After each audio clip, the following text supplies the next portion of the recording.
Good morning and welcome, friends, to our Sunday meeting. This lodge, as well as many other lodges all over the world, meet on Sundays. The purpose for the meeting is not just to provide presentation of theosophical material and study it, but also that the aim, purpose, and teaching being the same amongst all of the students all over the world, the unity is kept up. That unity that was the primary initial step in the formulation of the United Lodge of Theosophists, based on unity being a real cause in the scheme of our world, based on unity of all the souls of humanity coming from the same essence. So that is based on a real fact. The aim of the lodges is to retain the wisdom of ages that was brought out by HPB and furthered by William Quan Judge during 19th century in its pure and simple form, so that those who are looking for it can find it. The wisdom of the ages is as old as man himself. It's always in the world, it will always be in the world, and it depends upon the theosophical students as to how well it is being promulgated and how well it is going to be digested in the coming centuries. The United Lodge of Theosophists is maintained by charitable donations, whether it be in money, time, or service. There is never any suggestion or any obligation, except the student chooses that for himself. The declaration of the lodges states that it is an independent devotion to the cause of theosophy without professing attachment to any theosophical organization that is promulgated. It is loyal to the great founders of the theosophical movement, but does not concern itself with dissensions or differences of individual opinion.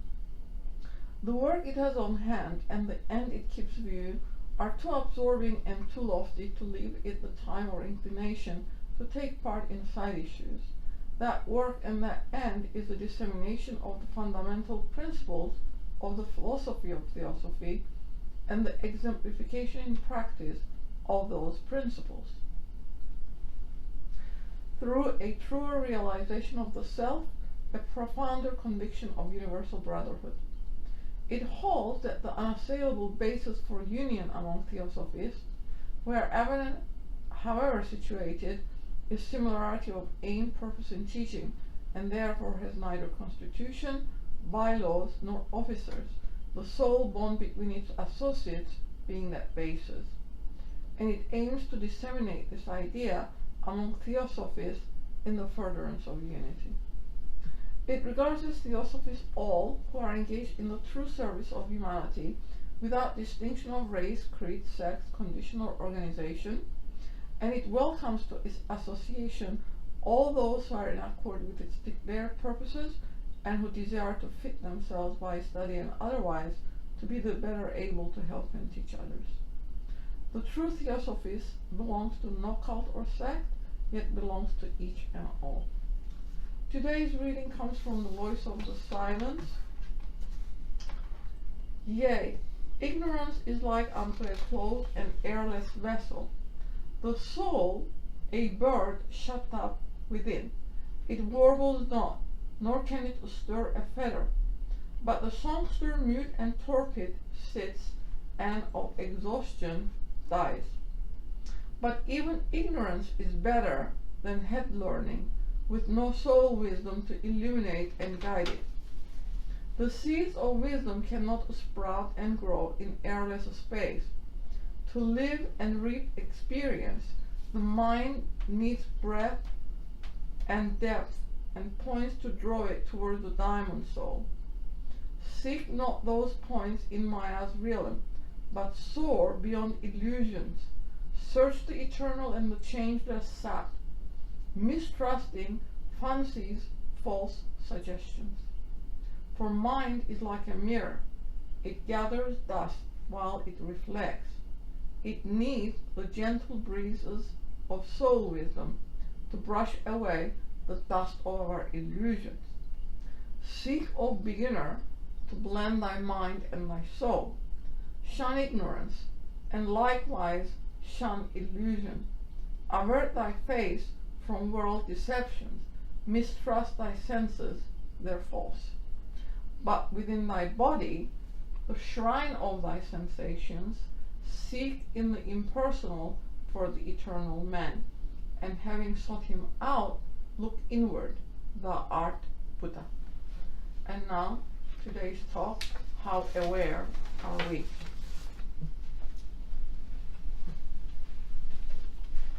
Thank you, friends. Leonardo da Vinci observed that the average human looks without seeing, listens without hearing, touches without feeling, eats without tasting, moves without physical awareness, inhales without awareness of odor or fragrance, and talks without thinking. Leonardo had heightened awareness and insight. He was willing to constantly adjust or correct himself in his independent and unrelenting search for truth. He could marvel even at the simple things, like resilience of the tongue's movement, the accommodative power of the eye's pupils, particularly the amazing movements of the bird's wings, and muscular coordination arising from body-brain connectivity, for which he recommended jugglery as an exercise in physical and mental dexterity.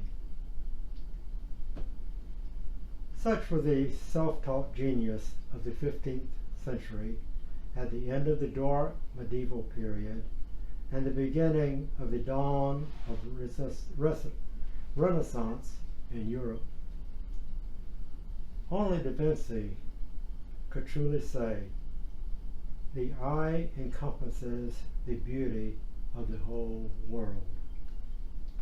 It has been said that genius means little more than perceiving in an unhabitual way to see things truly and to see things whole. We all have the great potential for observing, learning, and creating, and yet we have made ourselves self-limited. There is no object of awareness more important than the contents of our own mind through the flow of ideas and images that are a constant background of our existence. But we rarely make sincere effort at knowing ourselves as we truly are. Who of us ever catches ourselves and quietly notices the movements of the mind and the quality of our consciousness? Not a moment can a man be without this familiar activity, loosely called thinking. But in reality, this is not thinking as such, for we may be just absent-mindedly letting things pass by, like humming along with a tune in the background. Sometimes we may be vaguely reacting to the passing shows without producing an actual thought pattern with a meaning and direction. Awareness is a technique that begins with being silent.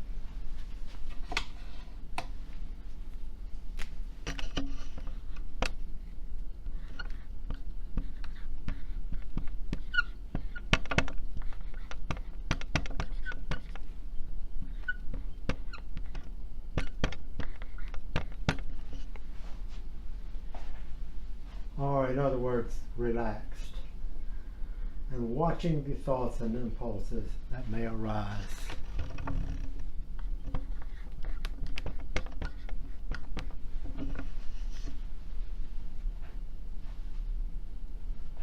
And then making note or record of what we observe.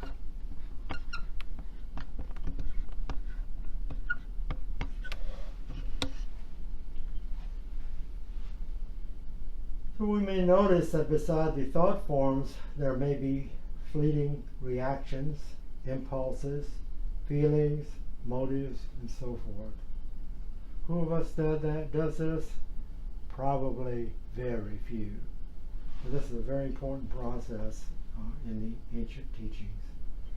The exercise is an excellent aid to the more important discipline of self-examination in the time set apart during the day. For many, this simple thing as deliberate awareness is quite unfamiliar.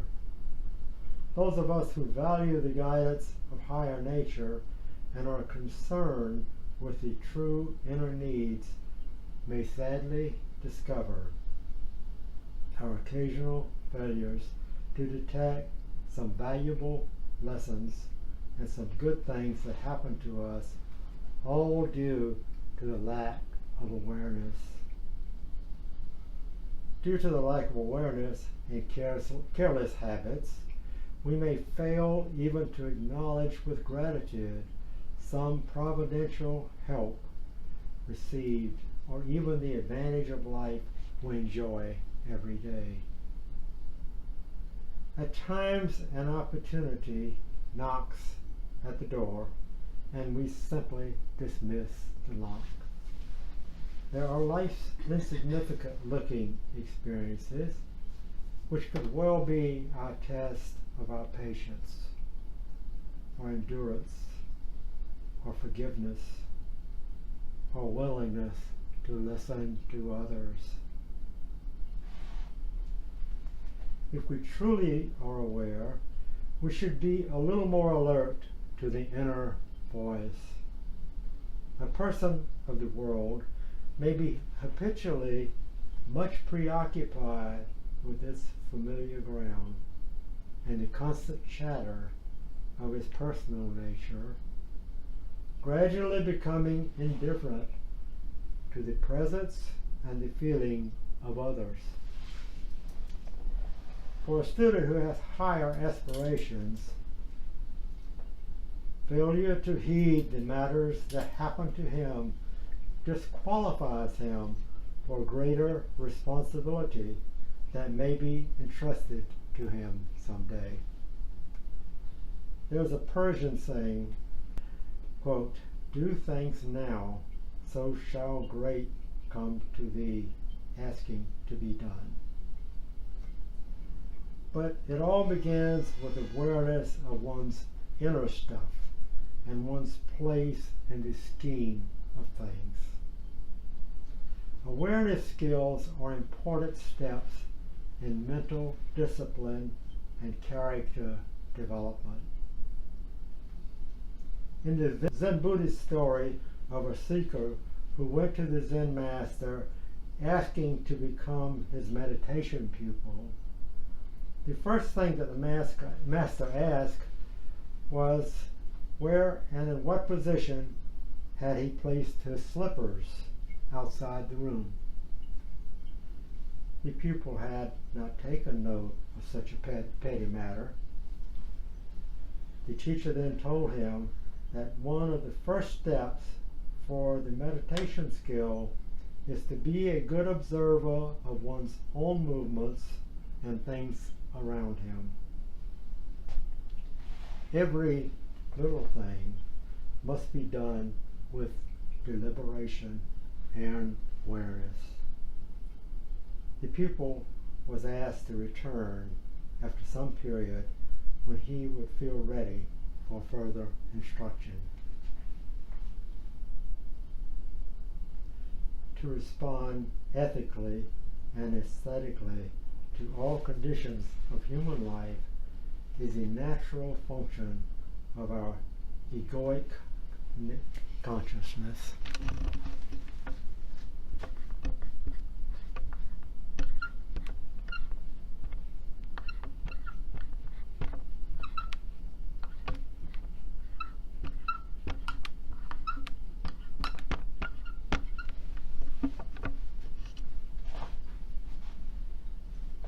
Indifference and insensitivity are signs not just of unrefined taste, but also of untrained faculties of the higher mind. Training in self-awareness becomes an aid to increase the power of concentration,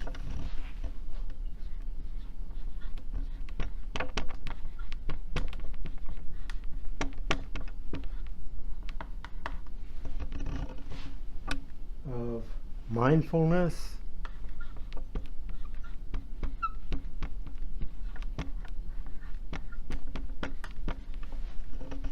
of refinement, a thought, feeling, motivation complex.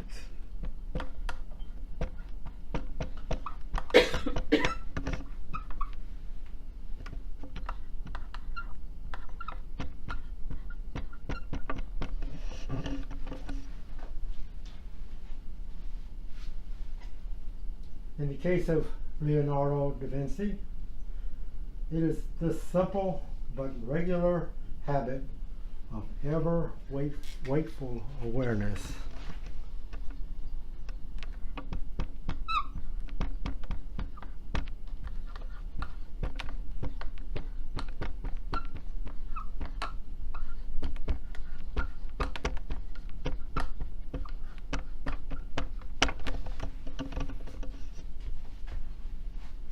this ever-wakeful awareness of his heightened power of observation and the ever-curious, inquiring mind that led to certain insights and truths concerning the physical and philosophical questions. Our searchlight of awareness must be directed to two main targets, the outward objects and the inner stages.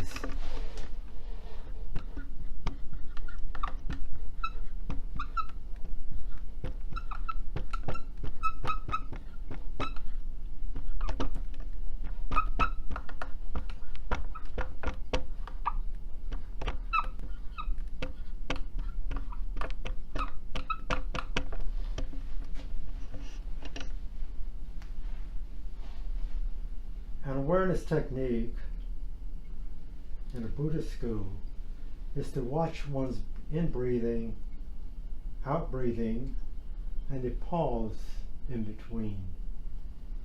A certain concentration is required to maintain breath awareness for some specific time.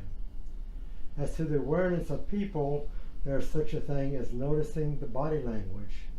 A person's posture and facial mien sometimes reveal his inner state and character. A true seeker of wisdom may resolve to pursue the higher life of the soul, but the lower personal nature comes to the service to claim and make demands.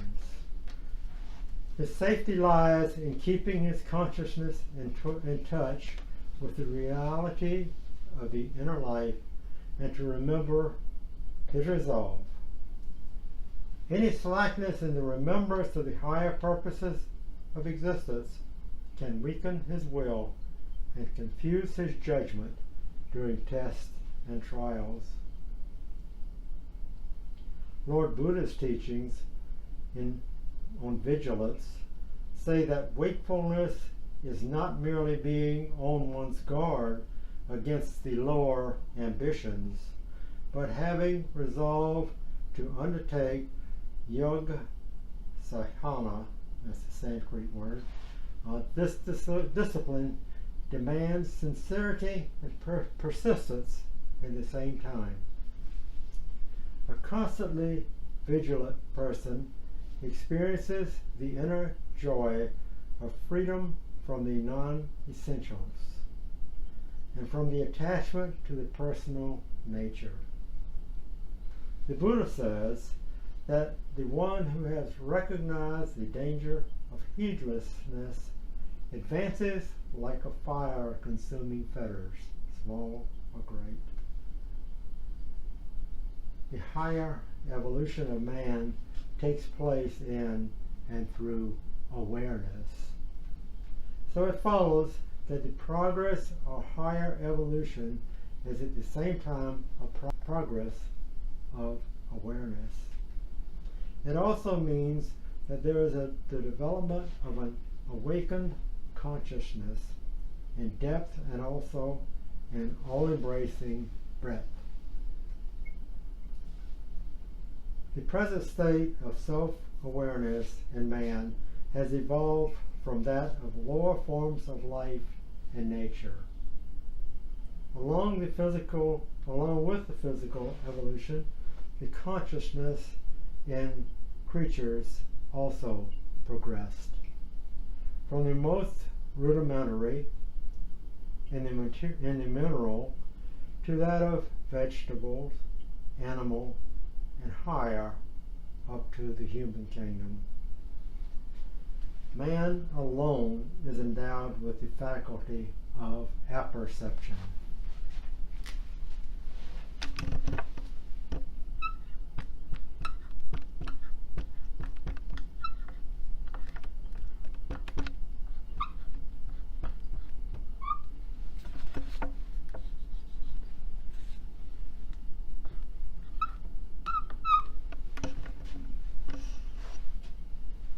Apperception is the ability of observing the state and phenomena of his own consciousness. And now man, the self-conscious thinker, is further evolving towards the higher form of awareness in order to reach what is called perfect awareness.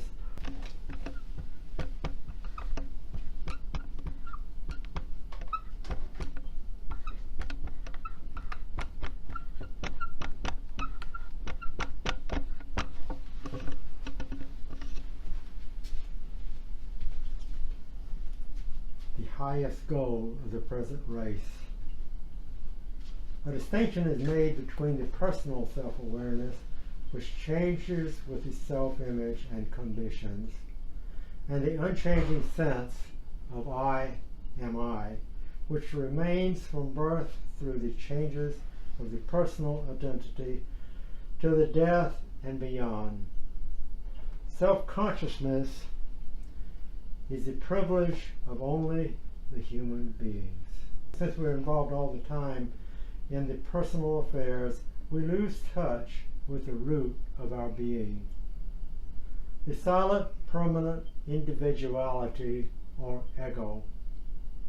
So the important lessons to be learned from the practice of awareness is to note that the familiar self is habitually engaged in its personal doings and in the surface mind, while the real ego remains behind as the witnessing conscious or presence, also often called the witness on the scene. One of the chief meditation exercises consists of discriminating between the two selves, the real and the unreal, the permanent and the transitory, and acting on the basis of the real man in us, our secret friend. a God philosopher. Ancients call it avidya.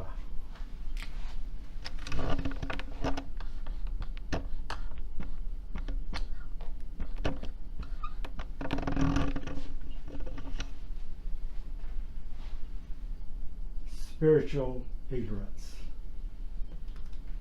If we do not see the wisdom of distinguishing between these two tendencies in us, it is the awareness practice which helps us to see the roles of the dual consciousness in our life's purpose. This becomes the beginning of true knowledge or wisdom spoken of in the sacred scriptures. Buddhists call this technique becoming aware of awareness. It is, at its perfection, it is called perfect remembrance of one's spiritual base. According to the Oriental psychology, there are the planes of consciousness that can be scaled to reach the highest. Patanjali explains that mind, or the thinking principle, is subject to constant modifications by reason of its being diffused over a multiplicity of subjects. Mind is modified by every subject or object that comes before it. It is as it were transformed into the subject or object. When one does not practice concentration, the soul, which uses the mind as an instrument and views the objects through the mind, is as it were altered into that form. However, at the time of perfect concentration, the soul abides in the state of a spectator without a spectacle. The soul is brought to a state of being wholly devoid of taint or impression by any object or subject.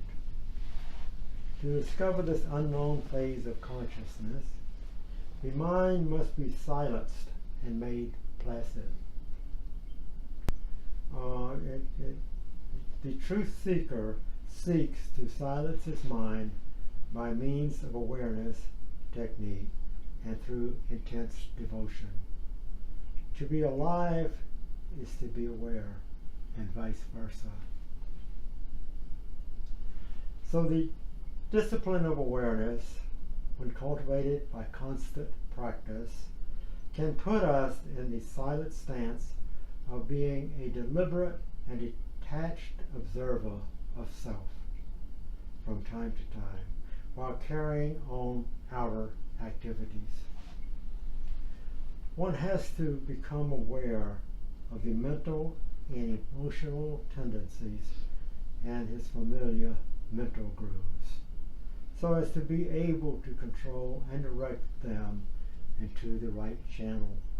This can also be an aid in the exercise of self-examination, during which one recalls and evaluates the impressions recorded of the day's noteworthy events.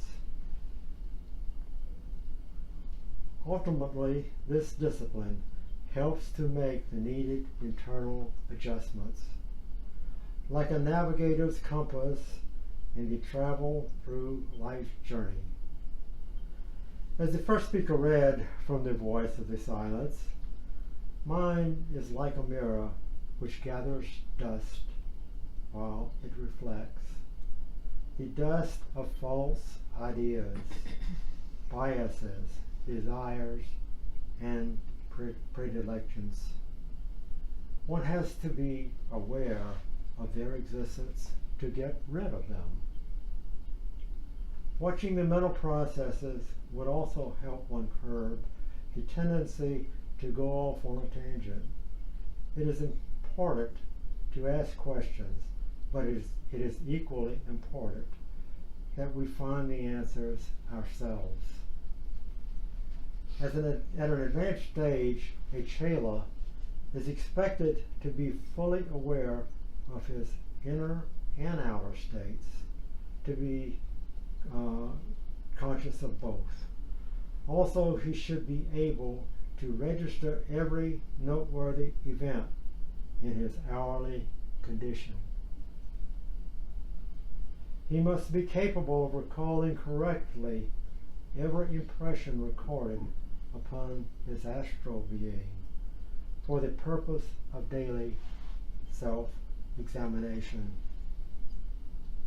Mr. Judge points out that the mere passing sight of a picture or a spoken word may become a basis for one's dream.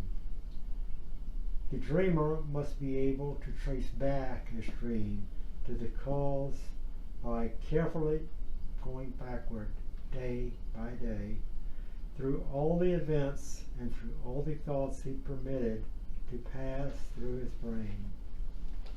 For a discerning seeker, his self-awareness can reveal the tone or character and the tenor of his life and consciousness. When this discipline engages the power of will, it will help to develop the power of concentration necessary for the penetrating thought as an explorer of truth and wisdom. This has to be supported by the deep interest and in great devotion to the study in hand. A true scientist may get deeply involved in his thesis, or an artist with his creative imagination and expression. Such committed people soon sharpen their power of awareness and their perceptive faculty, so that the higher nature within may do the rest by supplying the flash of insight or an inspiration in their own field of research and creativity, if the motive is particularly selfless.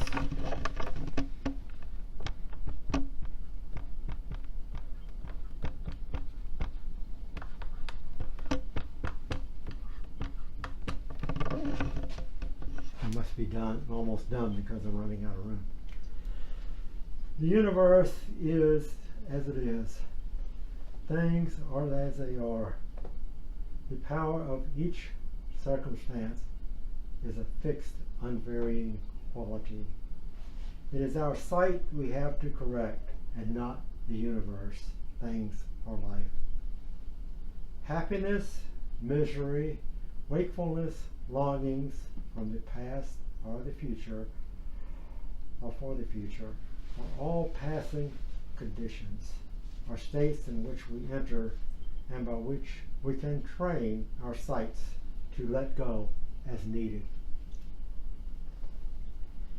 It is in truth in the moments of letting go of longing and regret for the past, rebellions and resentments for the present, desires, anticipations, and expectations for the future, that we have the opportunity to see, then to hold, and at last to become that steady awareness which we ever have been and which we are.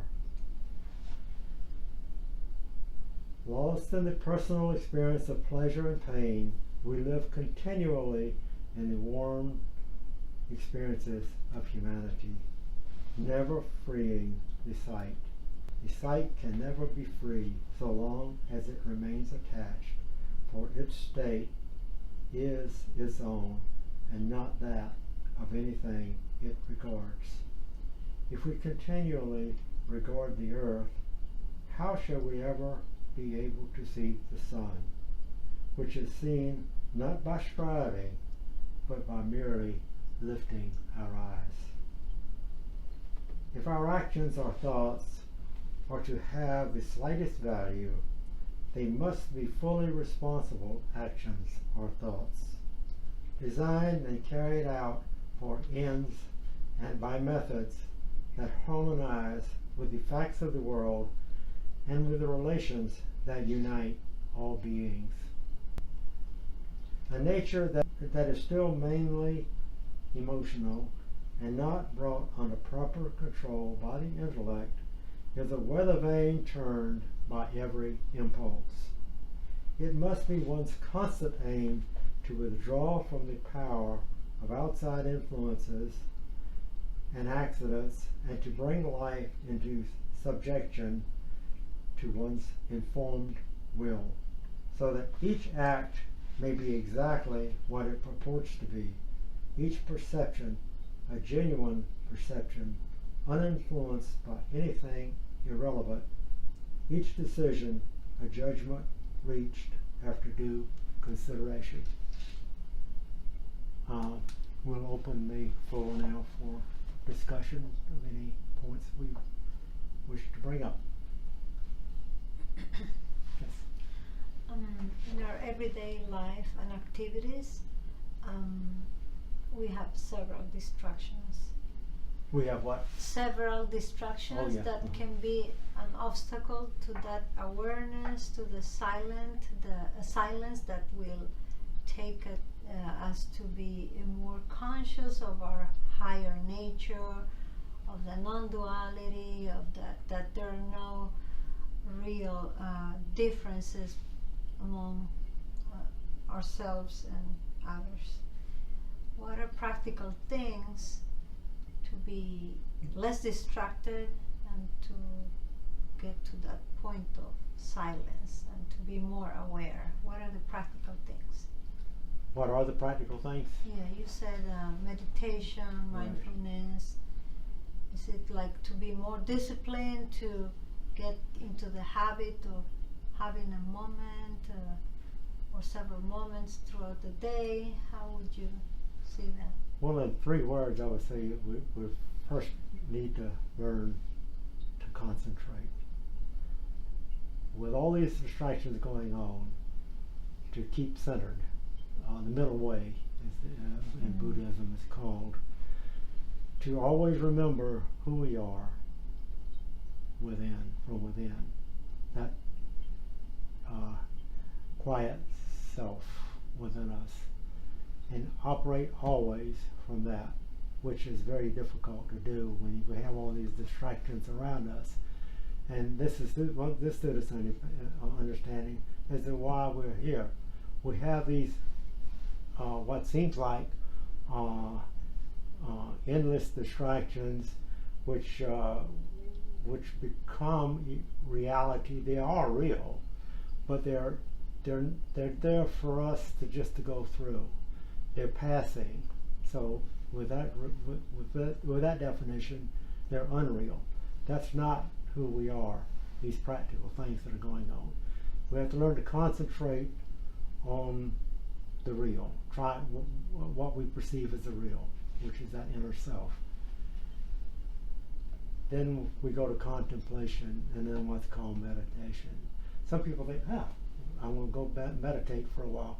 You don't do it that way. You have to learn to do that by stages and going through this process. And that doesn't mean that it could take forever. It might take lifetimes for some to do it. It might be a flash.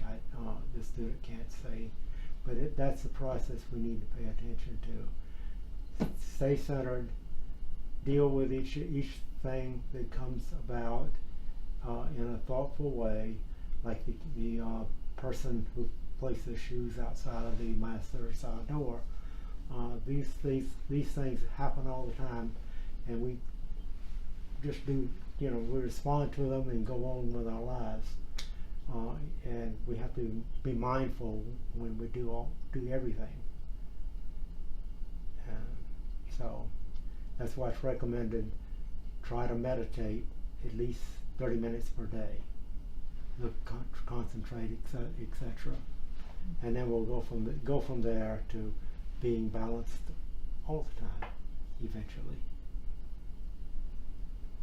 Yes. Mr. Judge has a suggestion. He says that in our daily lives we are normally reacting reactive to what comes to us from the outside. But he says that is not desirable. The practice he suggests is that you take a few moments to go to that quiet center and concentrate inside of yourself to remind yourself that you are one with the other, that he's not separate from you. Mentally and ideologically, a lot of us understand that, but when it comes to interrelationships, that reactive nature overtakes, and without thinking about what it is that we're doing or saying, we just go ahead and respond to it. He says to stay away from that, to go inside to the quiet center for a few seconds and concentrate your whole being into the quietness. And then you can come out of that quietness because you're mentally and psychologically aligning yourself with the all, with that universal center. Because what is in you is that central spiritual sun, and the other also has that. So your response then comes from concentration, mindfulness.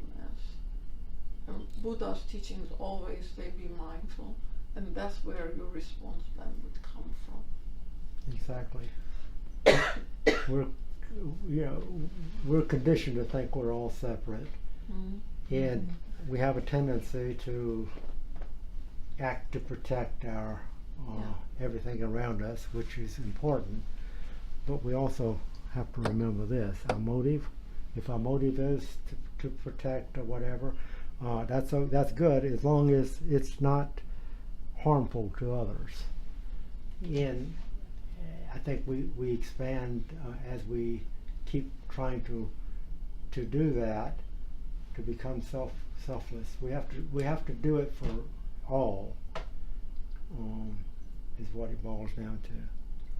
But that is a major challenge, especially in the West, probably all over the world. It's competitive. To keep that selflessness in mind. And we have to act. We're here to act, but to act in the proper way. It takes a lot of self-discipline training, and these are very fundamental, and it sounds so obvious that that's what we ought to be doing, that we kind of forget about what we're, all the importance of these processes. The difference is, we're learning as humans. We have to contemplate and think about all this stuff, and then finally get to the point where the animals and plants and so forth, in their limited, perfect knowledge of the little bit of the world, we have to get to that point again. But with a broader perspective. From a much broader perspective, so one encompasses all. In those worlds, their actions are perfect because it is instinct. They don't know any other. That's all they know, and it's perfect because they follow it. We also had that as we were descending into matter. But the more we descended, we forgot our instinctual nature, and now we have to cultivate our intuitional nature. Coming down, nature forces everything to kind of a higher expression of itself. It's like an impulse. It moves everything along. But after the midpoint, which we have reached, that outward journey that we're all undertaking as humanity has to be by self-induced, self-devised effort. It cannot be given. So when we think about the centuries that have passed between this philosophy coming out and now, you would think that we are more attuned to our higher spiritual nature. But when you look around, all of the debris is still all mixed up with that part of our nature. So we have to kind of know how to go through it and not get caught in it. Exactly. You've got to get through it, and get through it in a proper way, as proper as you know at the time. You know you're gonna make mistakes. Just go ahead and if something comes to you, you have to somehow deal with it. Yeah, we are going to make mistakes. Kind of learn something in the process. It's all right to make mistakes as long as we learn some lesson from it and we won't repeat it and perhaps mitigate our error. Then it's okay. But if we don't learn it, then that similar experience will come back until we learn it. Yeah. So that's why we get frustrated. Why is this happening to me? Why do I deserve it? Is most people's reaction to it. Because you're bringing it onto yourself, but other people don't have that mental reversion because they're attuned to the outside. They think it's coming from the outside, and they don't realize that it's internal to each human being, that we are creating that environment for a learning experience. It's not a punishment. Nature does not punish. It gives you another opportunity to remedy and to learn from it what you had missed in the previous experience. It might not be the same experience, but it will be similar. Yeah.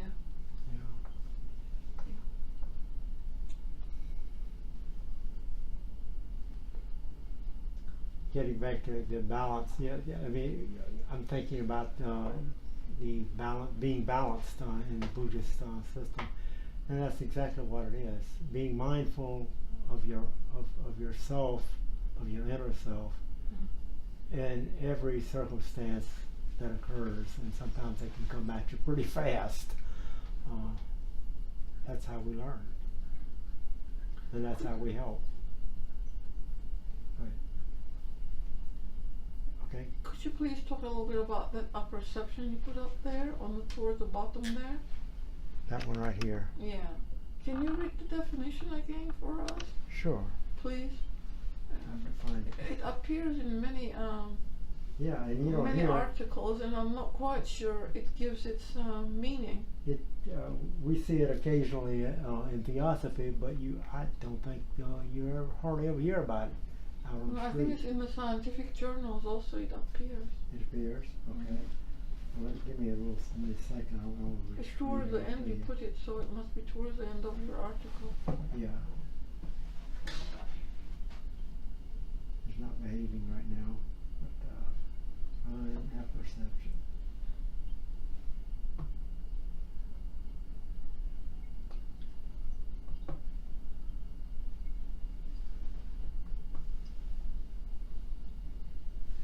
Apperception. The ability of observing the state and phenomena of one's own consciousness. What? Yeah. Say it again.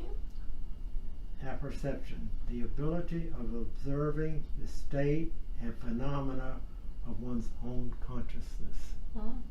And here's a concept from psychology: the mental process by which a person makes sense of an idea by assimilating it to the body of ideas he or she already possesses. That's pretty close. And another one, it says fully conscious perception. Fully conscious perception. Well, that doesn't express. That's the witness on the scene we talked about. The witness on the scene has that, which we are. We're the witness on the scene, and we think we're that body acting out there in the world. Yeah, exactly. And so we have that body to act out there in the world to do our duty, to everything around us, and to learn in the process. So through this process, then you're saying we obtain perfect awareness, which we already have anyway, but we are not using it. We forget about it, and especially when we get out on the street and do what we need to do in this world, and try to do it. You know, that's a very, very key process. So And that's what all this leads us down to. And we have this a big capability, like you said, we already have it within ourselves. Because we are that light, is what I'm getting at. What else would we be internally? We are that. Or that. So we are that, but we think we're something else. We're the body and our emotions, and we allow that to rule what we do, rather than allowing the light to guide us from inside out. We go from outside in. Mm-hmm. So that requires a reversal of the process we have gotten used to doing. That can't be easy. Yeah, our emotions fool us all the time. Yeah, they sure do. Yeah. They make it look real, but the underlying reality is not what my emotion is telling me it is. Mm-hmm. It's totally different.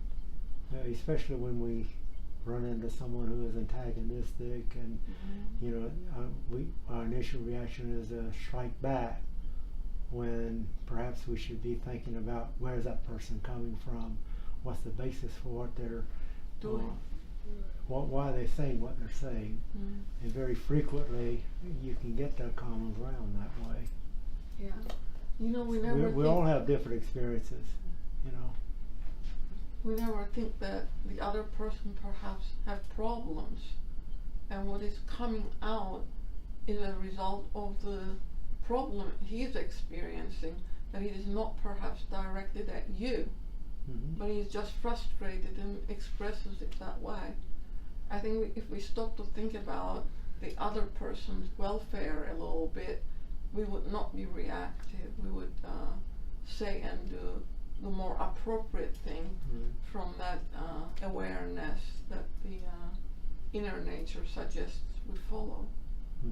That mindfulness I'm talking about. And we might have different experiences that's motivating us at this moment to do whatever we're doing. Like the other person might have had just a flash of difficulty or whatever. We may have not had that same difficulty lately, but we can examine ourselves and realize that we go through that type of thing. We might react to something in one way today, but after thinking about it more, we would not react the same way tomorrow. So it's all a learning process, and it's a matter of constant self-evaluation.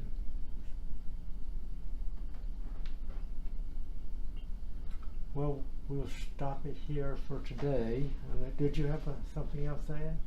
No, I think I was going to just quote Mr. Judge in one of his articles. Okay. He says, have heart, even if my friend stabs me in the back, he is still part of myself. I'm thinking, wow, he must have had a really arrived at his quiet center to make such a comment. Yes, absolutely. And I think most of us have experiences like that, and very unpleasant, but also it helps us, to grow. Next Sunday, we're going to have roundtables on studies in the secret doctrine. So with that, we'll bring this meeting to a close, and thank you for your participation. Thank you.